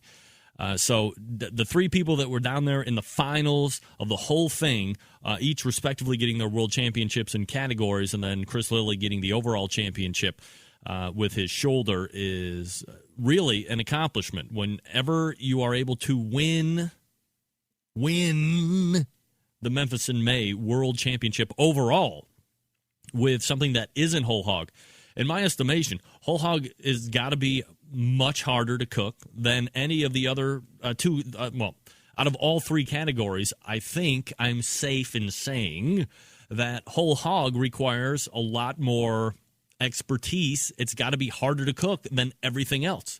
There's everything that is also up on there, the ribs and the pork shoulder, is in the whole hog. Also loins, also hams, all that other stuff. So the fact that Chris Lilly, Ken Hess, and the rest of the Big Bob Gibson team that was down there in Memphis was able to beat out such a venerable champion as Yazoo's Delta Q, Pete and Melissa Cookston, is saying a lot for the quality of the shoulder that showed up on the judging table, and for those judges that actually walk around and do the whole judging thing as well. So very anxious to talk to Chris Lilly here in a couple minutes. Also, stretching back all the way to the TV show, I do think, as we were talking about Best in Smoke, it's going to be interesting to see what John Marcus puts together coming up here in the next couple weeks. And also, I think it's entertaining, at least to me. You have Chris Lilly in a show that is being executed now, but Chris Lilly is going to be in that John Marcus show as well. Chris and John do have quite an esteemed history together, stemming all the way back from John Marcus's first attempt at getting barbecue on television, which I believe at that point was in the Outdoor Living Network, OLN, Outdoor Life Network, whatever. I'm not an outdoor guy. I don't camp, I do not hunt, nor do I fish. But I will cook beef over a live open flame and love it all day long, bitches. That's right. So, Chris will be judging the TV show that is up and coming for John Marcus. So, in my estimation, very cool to see him turn around as competitor getting judged on Best in Smoke, which is a horrific show, and then turn around and be the judge on what is, I think it's going to be the Championship Barbecue Series, whatever John Marcus is going to name it. By the way, programming note, next week we will have John Marcus on for 2 segments to talk about the show. So stay tuned for that. All right, let's go ahead and lob a phone call over to Chris Lilly's side of the world. Very busy man, obviously a huge weekend. He's got all the restaurant responsibilities that are going on. You would recall, if you're any fan of the show, that we also talked to Ken Hess a few weeks ago, so he was very amped up getting ready to go down to the Memphis in May competition. And from all accounts, everything seemed to go very well for Team Big Bob Gibson. So let's head on over to the hotline and pick up a very good friend of the show. Always appreciate the time that he gives us, pitmaster of Big Bob Gibson, Chris Lilly. Chris, how are you, buddy? Chris. Hello. Hey, Chris, you're on. How are you? Doing fantastic. How about you? Well, I can't say that I'm probably doing better than you, given the events that happened this past weekend and everything else that you have going on. So, first of all, congratulations for retaking World Championship over there at Memphis in May. Pardon me if I'm wrong, but this would make 3 World Championships for you guys down in Memphis in May, right? Yes, it was, and it was a tough road back. It was one of those where, we had a really good run. I think that started in maybe 1999 when we took our first place shoulder down there. We ran off 6 in a row, including 2 grand championships. But it's been, it's been tough getting back and fighting back to the first place. So we started the event in 1997, I believe, was our first Memphis in May. Big Bob Gibson's has never finished out of the top 10, which is pretty cool. But you always want to make finals. You always want to put your meat up against the best 3 ribs, the best 3 hogs, and the other 2 shoulders, and have the same judges judge them and compare them side by side to really see who has the best.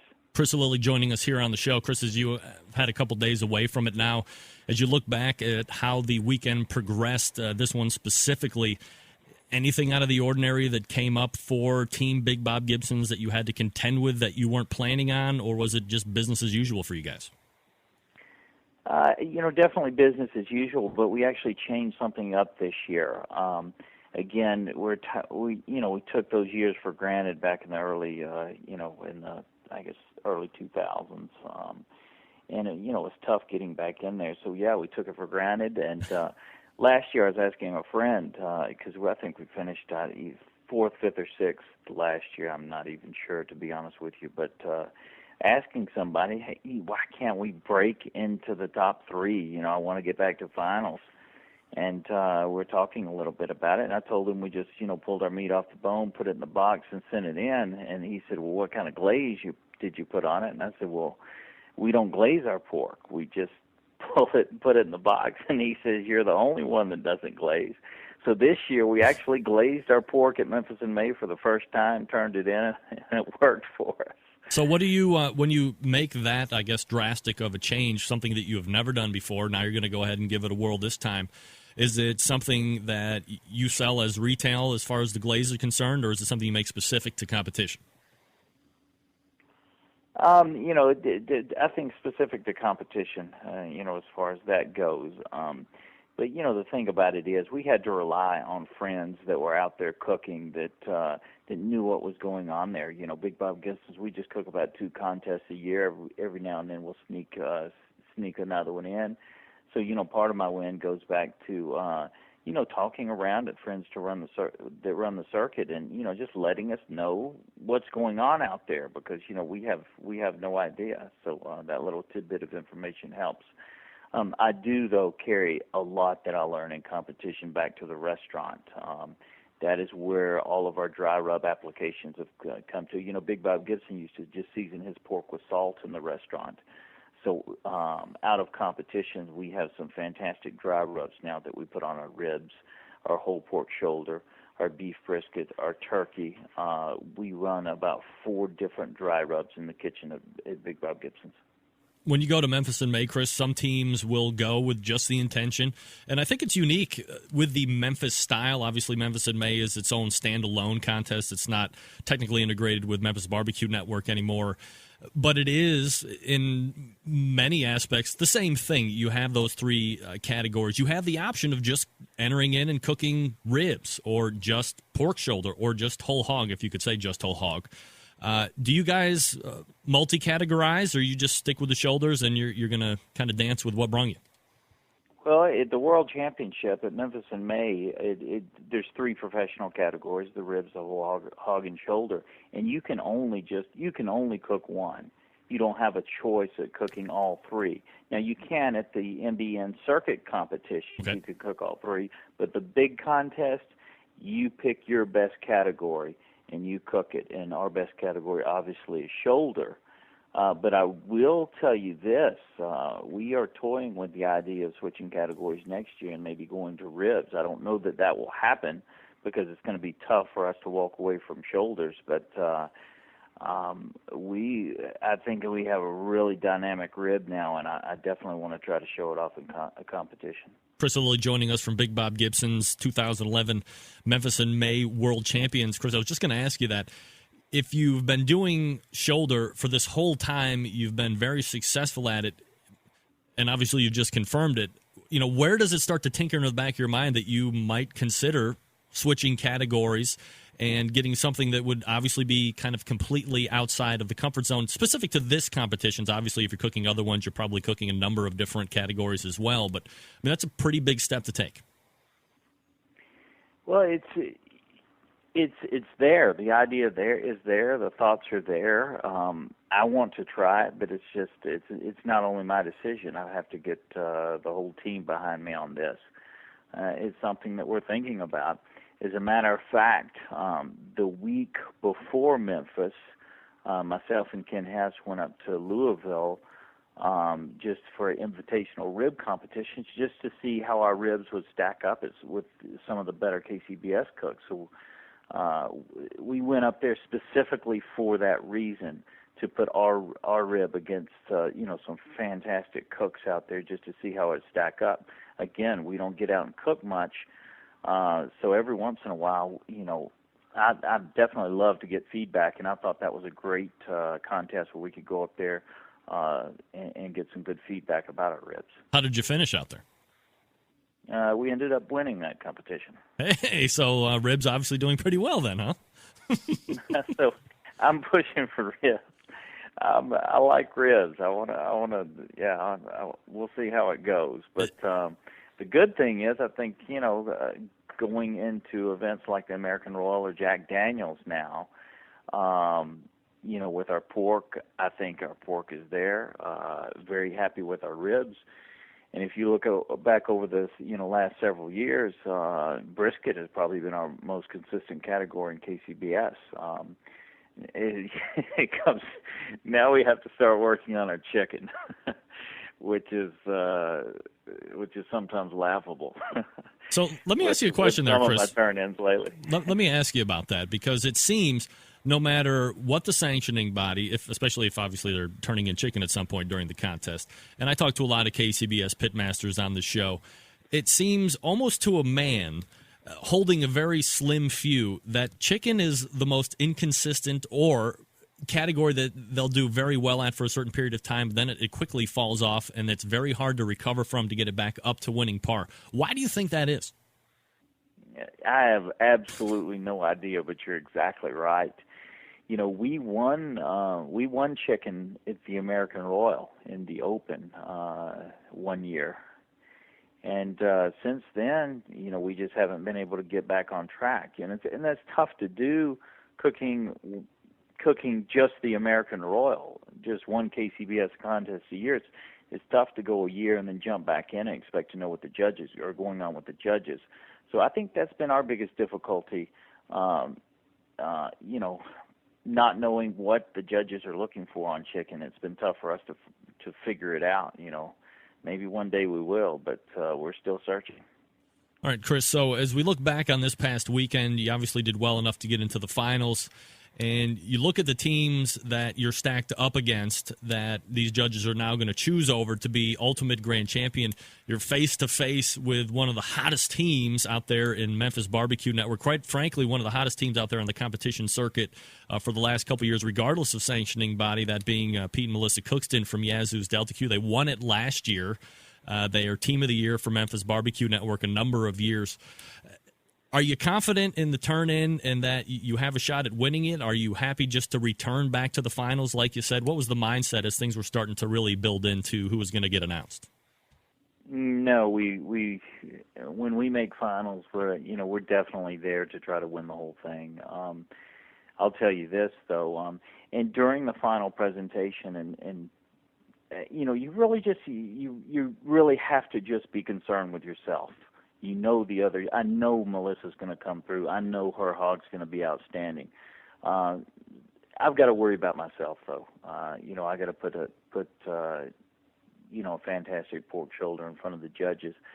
And I'll tell you this, my final shoulder that I cooked was without a doubt the best shoulder I cooked that day, better than all of our preliminary shoulders.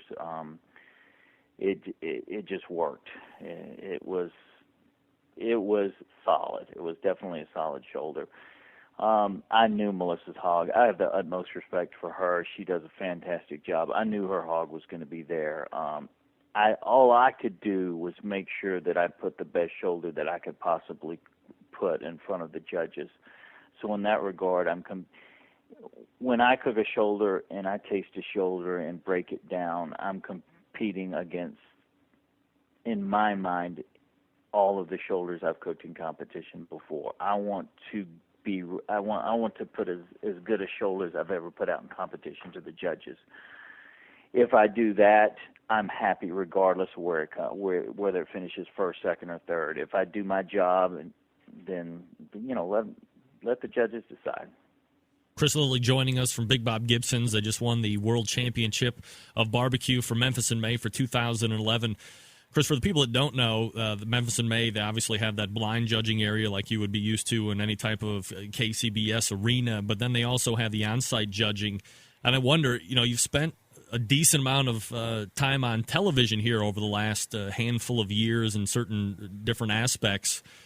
When it's time for the judges to come on site to you, does the TV experience and having kind of that pressure sense being put on you with cameras and hitting your marks and doing all this other stuff that you've garnered with television, has that helped you hone and craft the presentation for the judges, or is it a completely different atmosphere regardless? Wow, that's a great question. I imagine some of that has helped. Even if it's subconsciously, just being in front of people and having so many people right outside our fence watching the presentation. There are a lot of people there and a lot of cameras. But the main thing I'm thinking about when a judge comes in is I want to be totally open and honest with them. I tell the judge exactly what we do from start to finish. It's a subject that I'm very comfortable with, and I think that's the main thing when you're doing a presentation for Memphis in May. If you know barbecue, if you know your barbecue and your style, and you're completely confident in that, then it's easy. It's really easy presentation. And I'll tell the judges straight up that this is my style. This is the way I do things. It may differ for somebody else, but it's the best way to go for me. This is what I do, and I start from the raw product. Tell them how I choose my pork. Go from injections to dry rubs to times to temperatures to fuel to everything that takes me start to finish. Wood selection. I go through the whole process. I basically try to answer the judges' questions before they ask them. I tell them everything, and it's something I know. I know barbecue, and anybody that cooks at a high level at Memphis in May and those contests should be the same way. If you know your style and how you do it, and if you know barbecue, just tell the judge. That's all you have to do. So having made it back to the finals now, as you said, you were out of it for a number of years. Was there any kind of that new nerves of anxiousness and stuff as the on-site judging was about to happen, or you just fall right back into the old, it's game time and we're here to win this thing? I guess game time. Yeah, just game time. Let's just go with it. I was definitely confident in the shoulder, and you really know what you got as soon as you start breaking into the shoulder and feeling it. If you've broke down enough shoulders in your life, once you start breaking it down, you know how good it is. So yeah, I think it's just game time. Just go with the flow. All right. So what other competitions are you going to be doing this year, Chris? We got a lot of great things coming up. This weekend I'm going to be in Atlanta. I'm doing a seminar on Friday at the Atlanta Food and Wine Festival. It is how to make a dry rub and seasoning. It's very interactive. I'm going to teach the people how to make their own, and they'll get to take home samples. So that's this weekend. Coming up, I've got Big Apple Barbecue Block Party the second weekend in June. First weekend in June, I will be in Kansas City. I'm doing a catering for NASCAR. It's a Friday evening for the NASCAR owners and drivers. That'll be a pretty cool event. Wow, absolutely. I've got some stuff on TV coming up. We've got the last 2 episodes of Best in Smoke on the Food Network.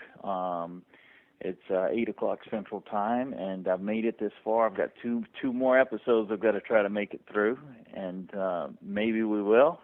Big Ken Hess is with me. He was my partner during the show. Fantastic barbecuer.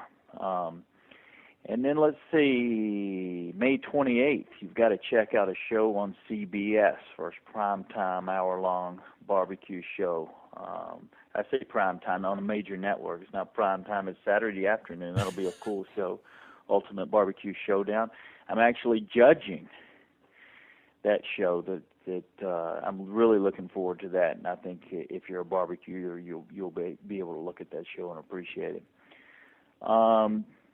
Best Thing I Ever Ate, coming to Big Bob Gibson, showcasing not our pork, not our chicken with white sauce, but they're showcasing our turkey.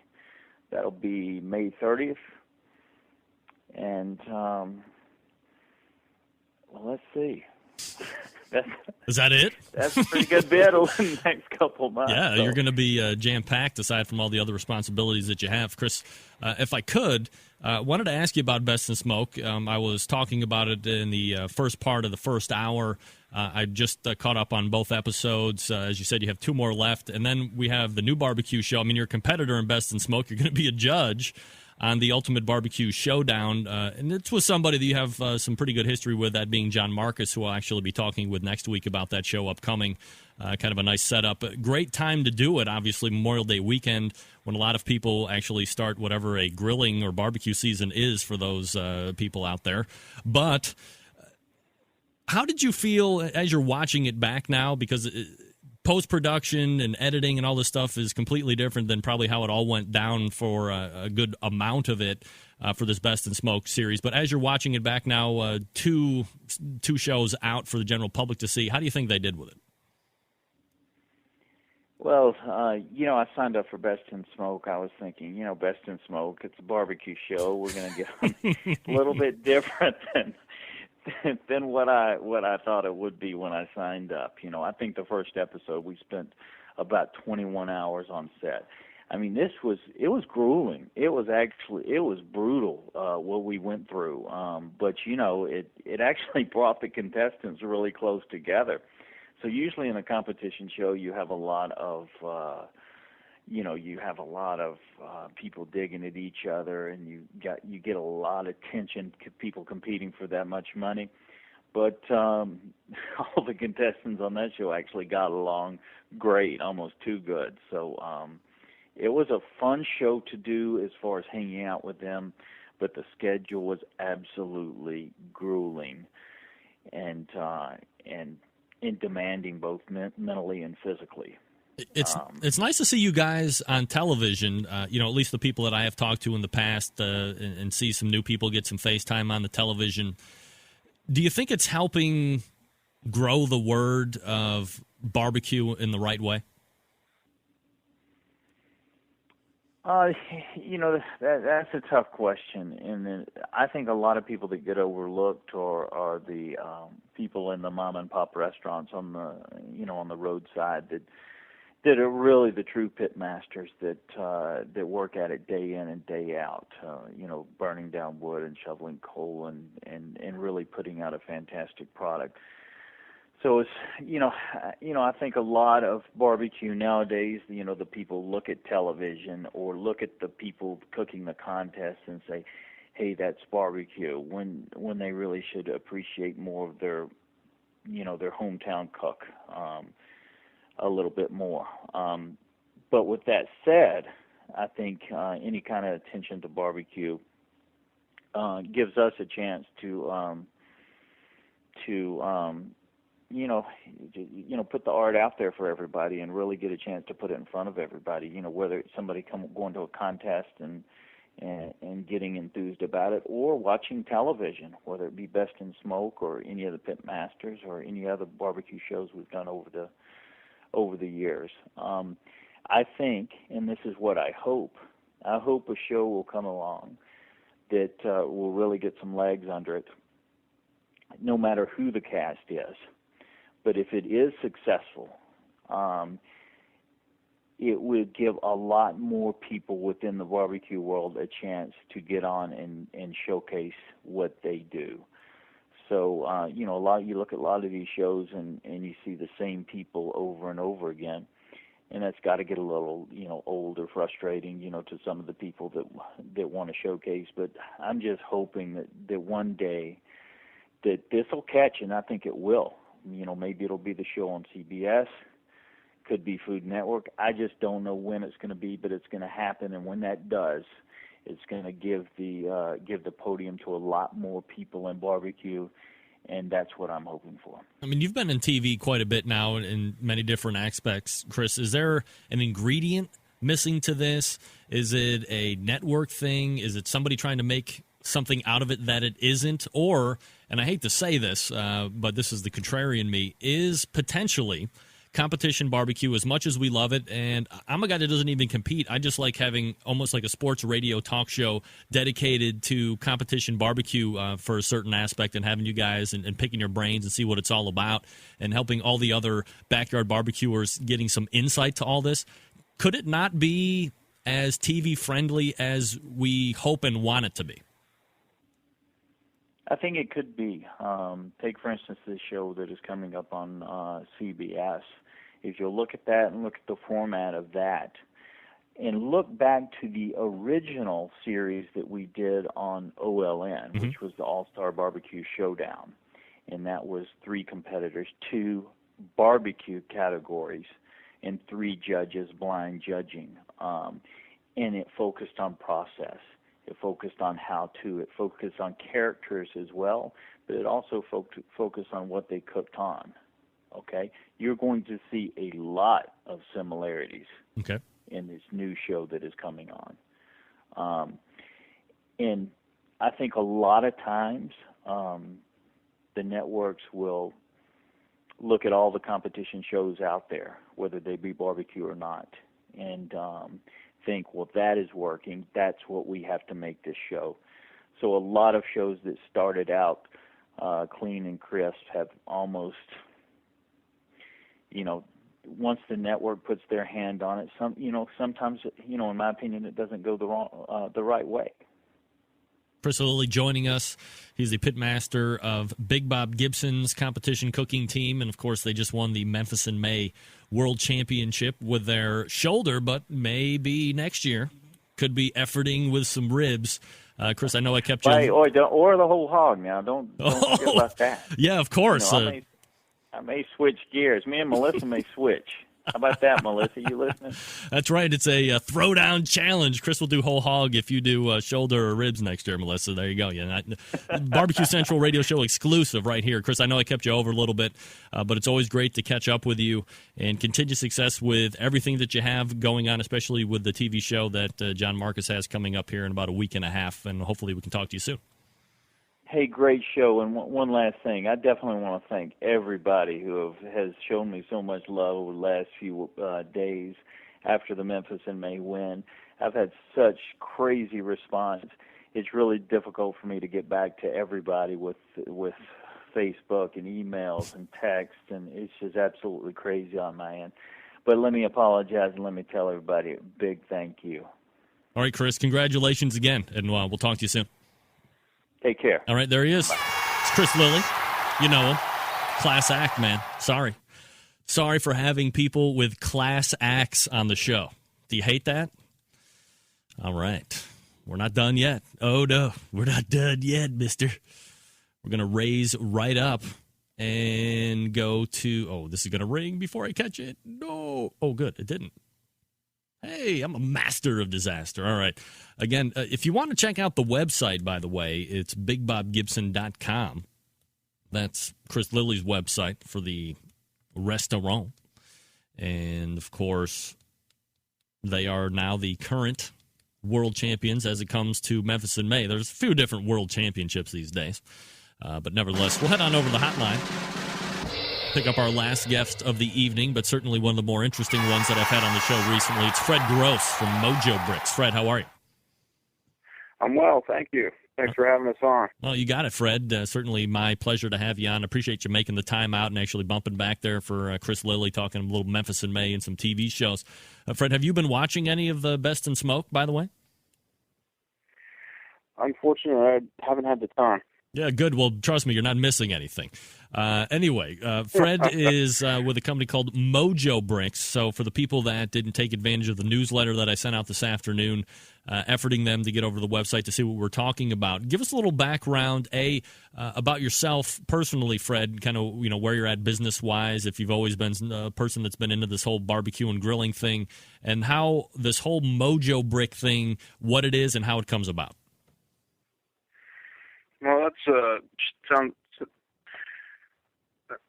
Let me start from the beginning. I got into the business in '07,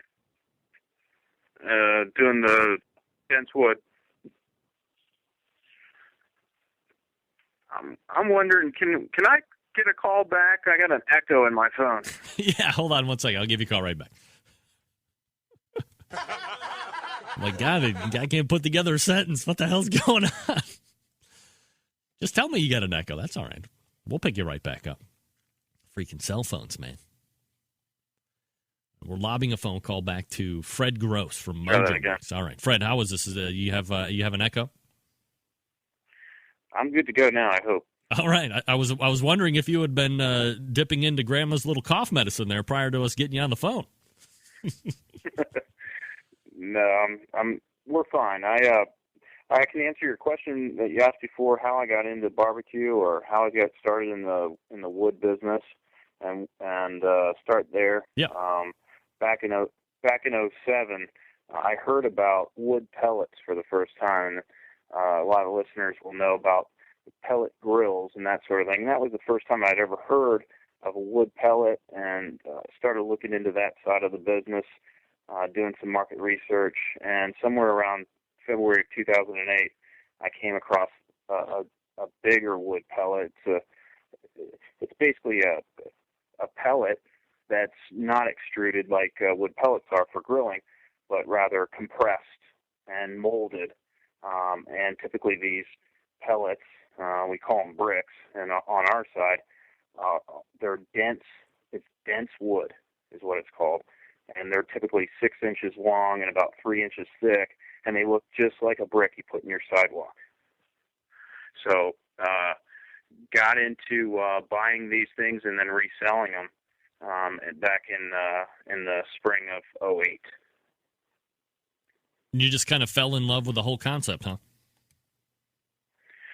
Yeah. At the time, I was going through some changes in my life. I was in between jobs. I was staying at a friend's house, kind of sleeping on the couch. Didn't have a whole lot of money to my name, and I was looking for change. And that's how I got to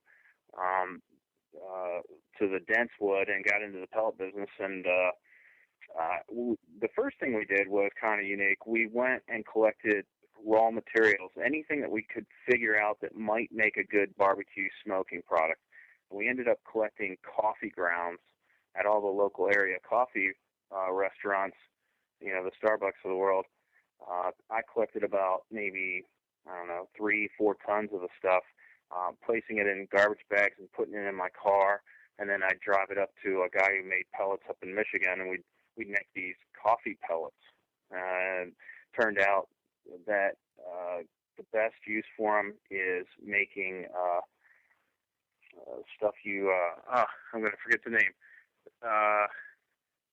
St. Patrick's Day. What do you cook on St. Patrick's Day? Corned beef. Yeah, right. So you smoke corned beef with coffee pellets. That's the best use for them. That seems completely outlandish, I suppose. Yeah, and nobody wants to buy coffee pellets, so we moved from coffee pellets to wood pretty quickly. It took us about 8 months to figure out there's no market for coffee pellets, so we ended up with the wood brick and started into the home heating market. We improved upon the packaging that was in the marketplace. Started making a 4-pack, and we still have an 8-pack, and picked up some large accounts. Started marketing the 4-pack to the Midwesterners. You have to understand that wood bricks, this form of home heating fuel, has been around in one shape or another since the late 1800s. It's been here, it's been in use, it just hasn't become popular until a guy by the name of Tom Angle brought the dense wood brick back from Europe in 2005, and he started manufacturing them in Connecticut, and that's really where America got its start. So the dense wood brick that I currently sell, which is a barbecue brick, which is a wood smoke grilling brick, hadn't been around until 2005 in America. Now, my barbecue wood is a lot different than what you'd buy to put in your home to heat with. Yeah, I was just going to say, from what I understand, especially since the wood pellet home stoves to heat your house have been around for quite a while now, that you can use, well, just plain and simple, it's a difference between what you're heating your home with pellet-wise and what you're going to be putting in a cooker to eat with, as far as if it's FDA compliant, if it's safe to cook with. However, you can use what you're going to cook with your food in your heating stove if you wanted to. Yeah, absolutely. The wood pellet side, I don't recommend you taking home heating wood pellets and running them through your pellet grill. The main difference in the pellet world is you have different sizes of pellets. You have fines in pellets. The quality of pellet, a lot of times if stores, some of the big box stores might leave them out in the yard. They might leave them outside. That's going to affect them in your pellet grill. You know, and people that have pellet grills, they understand that, you know, things break down. The main difference between our pellet, the giant pellet, the Mojo Brick pellet, and say a wood pellet is when you use our brick, our Mojo Brick, there's no need for electricity. There's no need for any moving parts. You use it like you would firewood or wood splits or charcoal. So how big is this wood brick? And if I'm going to, because I'm under the impression that if I got a pallet of the Mojo Bricks, I could use it in place of the wood that I'm getting from my local orchard, from the apple orchard or whatever that I'm using in my offset cooker. I could instead substitute Mojo Bricks for the wood that I would be buying from an orchard or from some firewood purveyor. Correct. So what we instruct people on is the first time you use our product, we tell folks, let's say you're using a stick burner. Let's say you're using something that consumes quite a bit of wood, or maybe, 40, 4 bags of charcoal, 40-pound bags, or 40 pounds of charcoal. And you use that to get your stick burner up to speed, up to temperature. We instruct folks, do it the same way you'd normally would, and then add maybe 1 or 2 bricks to maintain the temperature and see how your smoker reacts to the 1 or 2 bricks added. Now, going back to the question, which was, how much wood versus, because here's what we say. If you buy, let's say you buy a 4x4x8, so that's a full cord of wood. Yep. A full cord of firewood is equivalent to 1 pallet of my product. So that 4x4x8 pile of wood takes up a lot of space. It takes up a 4x4x8 space. Whereas our wood is going to be 40 inches, 48 inches long, 40 inches wide, and 3 feet tall. So it's literally reducing the space that you store the wood in by more than half. It produces more energy than that firewood, specifically because you have 5% moisture in the Mojo Brick wood versus 20% in a firewood that's been well seasoned. And then because of its density, it's a very dense wood, there's no wasted energy. It just burns for a very long period of time. So the benefit of using my product is a convenience factor, plus it's it's convenience, and you can dial in the temperature in your smoker with these things because it's symmetrical in size. It's the same thing each time, and when you put it in, you can do things systematically with your wood, similar to, say, charcoal. So would you say, I mean, what's the type of, and it's probably different depending on how much air you have coming over it, but if I was using a stick burner and I was trying to keep it around, 250, 275 degrees, am I getting, typically when I'm adding in a stick or when I'm using an offset, I'm usually throwing on a log, let's say every 45 minutes to an hour and 15 minutes, depending on if the sun is hitting it right and depending on what kind of temperature it is outside. What kind of a burn time in between would I have to be coming back and adding again every hour just like I would now, or am I going to be able to press out? It's typically 2 to 1. So if you're burning, let's just say you put your split in there every hour, you would put a Mojo Brick in there every 2 hours. You're going to reduce your consumption of whatever you're using by half when you start using Mojo Bricks. That's the basis of our product, more or less. It's a 2 to 1 in almost every application. I like to talk a little bit about charcoal versus Mojo Bricks. Whereas charcoal burns clean once you get it up, get it up to the white hole part. You have to wait that whole time for it to get to that point. Whereas Mojo Bricks, as soon as they catch fire, as soon as they're lit, you can start cooking over them. So there's an advantage with that. But also, charcoal is a clean burn. And the Mojo Brick product is more of a clean burn, plus you get the wood aroma in your cook.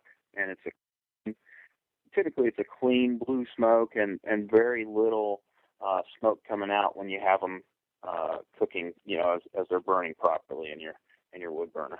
Are you getting them ignited similar as you would to charcoal, or how do you actually get them up to speed there? Well, that is one aspect of our wood. It is difficult to light. It's very hard wood. I mean, when you see these things, our newest product is cherry, and our cherry product is very unique to the dense wood world. Right? When you buy the home heating dense wood, there's a couple of brands out there, Eco Bricks, Bio Bricks. When you buy that type of home heating fuel and you burn it, it expands.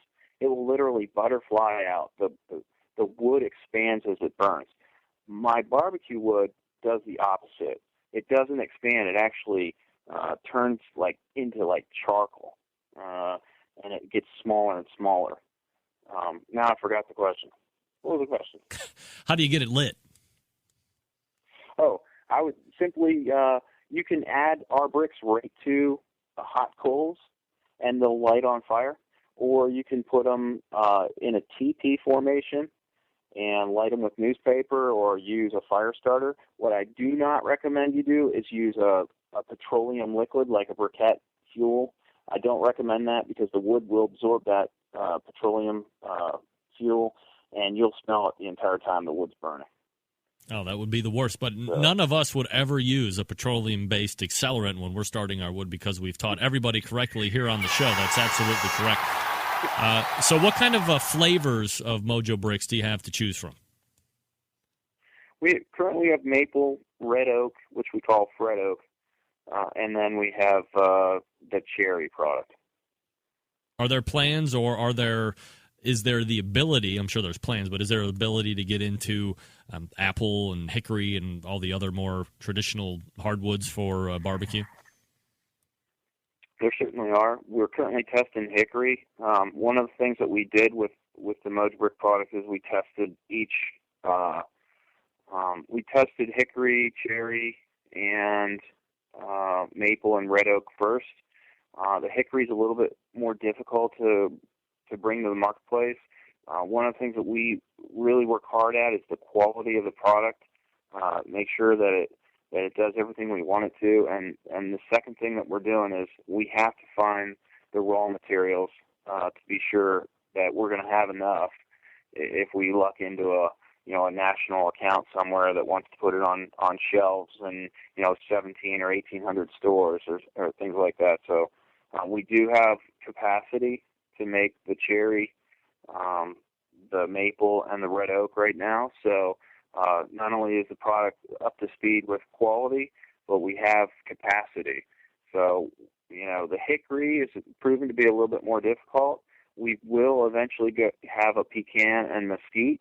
The one thing about our business is it's recycled wood. So we're going out to milling industries, companies that make wood floors or broom handles or things like this, and we're collecting that sawdust and wood shavings to make our products. So, there is a side to it that is, sustainable.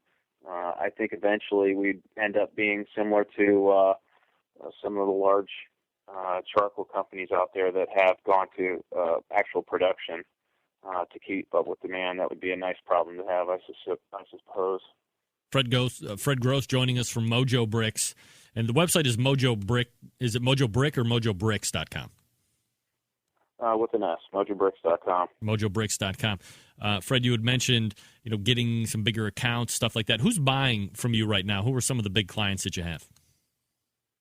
Well, we worked with this past fall. We put our home heating product into the Ace Hardware stores out here in Chicago. We had about 80 stores on board.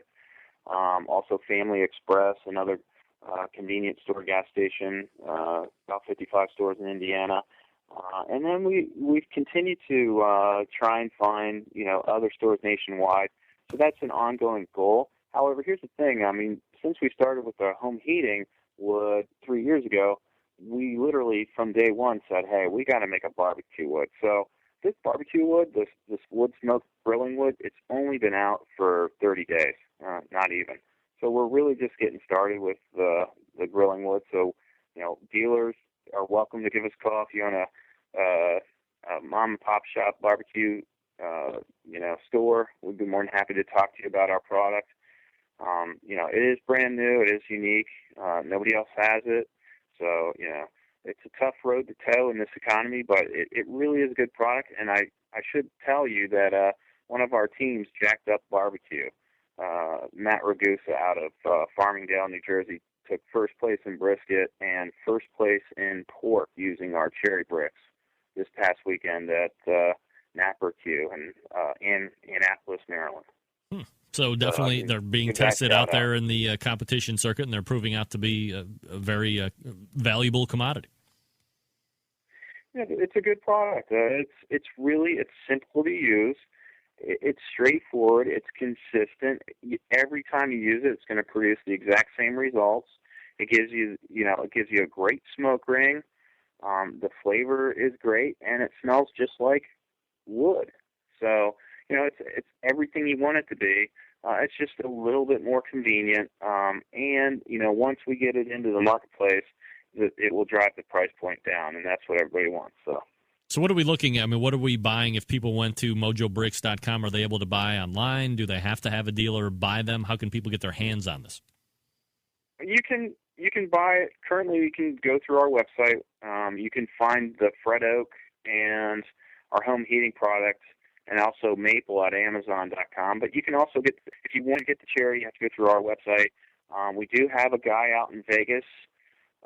You can find him through our website at Where to Buy. There's a contact there. He'll be at this weekend's competition in Las Vegas, and his name is Pete Knight. So, check out our website and find him if you're going out to that show. Otherwise, just go through our website for now and keep checking back for dealers that will pop up in locations near you. How are you going to be buying these bricks as a consumer if they're hitting up your website? Do I have to buy 8 at a time? Am I buying a quarter of a pallet or what? Yeah, we're doing it's more of a intro special. You get about 20 pounds of product. It's $15, but we're doing it comes out to be like $35 to ship it. So we're doing a flat rate box. I say 20 pounds. When you buy cherry, I'm telling you, you're going to get no less than 20 pounds. We typically try and shove as many bricks in there as we can. So typically you're going to get more than 20 pounds. I know I shipped a package today. It was like, I don't know how many extra pieces I was able to get into it, but I know it was over 23 pounds or something. So we're trying to give out as much as we can until we can get it into the marketplace. When that happens, everybody will be able to get it for the same price. All right. So it's something that you're hoping, I guess, through grassroots movements, and I'm seeing through some of the instant chat here. You got a guy on the West Coast, Neil Straughter, who is using it, and I guess the more word of mouth that you're getting through some of the competition scenes, as well as, I guess, getting in onto the shelves more and more regionally, and as that expands, do you toil with the ideas of potentially approaching a Costco or a BJ's or a Home Depot, possibly getting on the shelf, or is that still too big for you guys to handle? Oh, absolutely not. We actually have, right now, I don't want to give it up because I've been in sales too long. We do have an account that has more than 5,000 stores looking at it. So wow. we can produce a million packages. I mean, we can handle that. I mean, we have our system set up so that once we get going with product and into the West Coast, so it's just you got to start, you got to crawl before you can even walk, and so that's where we're at. I mean, it's a great product. It works extremely well. Guys have been using it for quite some time, testing it, and now that it's finally out there available, we're getting some great feedback from people using it. So, take a look around in your forums, ask your friends if they've tried it, and then, hit us up, and maybe I'll talk to you, Greg. Maybe we can do a coupon through your radio program or something, and sure, give your listeners an opportunity to get it at a better rate. Sure, absolutely. Centralites always love getting a deal, and we're talking with Fred Grosse from Mojo Bricks. Again, the website is mojobricks.com, and Fred, whenever you're ready to do that deal promo-wise, or if you happen to get out in this area in C-Town and you want to stop in and sit in on the show one time, certainly love to have you. So good luck with the bricks. We'll follow up with you again soon. Thanks for coming on tonight. Thank you for having Mojo Bricks. You got it. MojoBricks.com. It's Fred Grosse, baby. All right, so I know Neil Straughter is using them. Obviously, they did pretty well over in did he say New Jersey competition? Whatever. Neil, instant chat, instant feedback. On a scale of 1 to 10, how do you rate the product? And answer now. We'll wait for your answer here. Better still be in the room, Neil.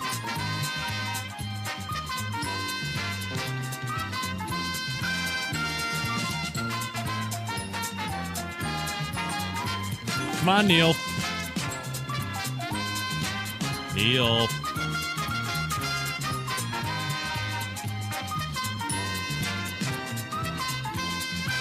Oh, boy. Oh, Neil. Dude, you can't be in the room and not get back to me when I'm asking you for instant feedback. You've used them, for crying out loud. You're banned from the show. Too late. It's too late. You had to think between 1 and 10. 9.5. Discard. Hold on a second here. I'm gonna remove that post. Removed. Nobody can see your rating, Neil. You were too late. You're off the charts. Oh, look at you, big guy. All right, no, honestly, is it that big of a win? Because 9.5 out of 10 is a huge score, regardless of whatever we're talking about. In all honesty, now, so this is actually giving you exactly what it says. And is this something that you would go to in place of charcoal, or will you be using it in conjunction with charcoal all the time? Yeah, I know there's a delay, by the way. How big of a delay? Oh, no. Long lag. All right. Neil, I apologize. Sorry about that. I think it's delayed. You know what I'm going to do? Here's what I'm going to do. I think we're going to try this one time. And everybody that is here, there's like 20 people, and there's another 15 or 20 on the audio side only. What about if I could? I didn't say honestly. I said honestly, for crying out loud. what if everybody on board, get ready to answer here, no matter how delayed I am?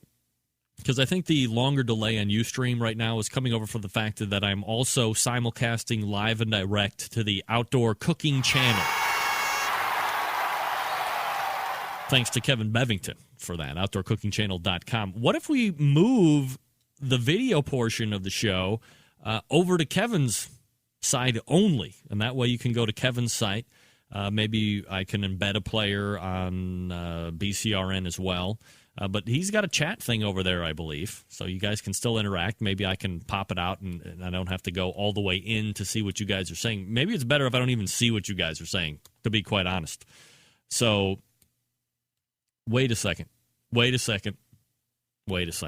Breaking news from Clint Cantwell, Smoking DI, just telling me now that Osama bin Laden is dead. What? What? When did that happen? That's outrageous. Yeah! When did we get him? Man! It's like the longest game of hide and seek ever. Wow. Hold on a second. I gotta get my remote control. Turn on the television. Where's that CNN when you need it? Wait a second. All right. Look, I'm just asking. What do you think? Can we move over or not? I think it's worth a try because my audio stream was having terrible feed issues tonight. But I think I'm just pushing too much up, and my internet service doesn't really have a big upstream. What can I say? Big upstream. Oh, how it does sound homoerotic. Anyway, that's going to do it. MojoBricks.com. Fred Grosse was talking to us about those. Got to tell you, they sound very intriguing, even just for like fire pit. Does anybody have a fire pit? I have a fire pit. Quarters 69. Where is my wine-infused oak wood? Dude, I merely put supporter of a giveaway and you guys in connection. I'm just a middleman. Email Greenleaf Barbecue directly. Or email me, and then I'll email Tim. That's why I'm doing away with giveaways. I don't have the stuff here. It's not my stuff. Jealous bastard. Anyway, Mojo Bricks. Check them out. I would love to hear your feedback on Mojo Bricks as well. Send me an email, greg@thebbqcentralshow.com. Also, thanks to Chris Lilly. He is the current winner, reigning world champion of Memphis in May 2011. That took place this past weekend. What an on shoulder. They might be switching to ribs or whole hog. Whole hog. Whole hog. That was Ted Knight, by the way. Also, thanks to Meathead for joining me in the first hour talking about hamburgers. John Marcus on tap next week for 2 segments in the first hour to talk about the new Ultimate Barbecue Showdown. Ultimate Barbecue Showdown. We'll take your calls. Bust his balls. He's ready to take it. He's an Emmy award-winning producer ready to hang with the Centralites again. But until then, this is your program host and proud U.S. American, Greg Rempe. Say it with me now. Good night now.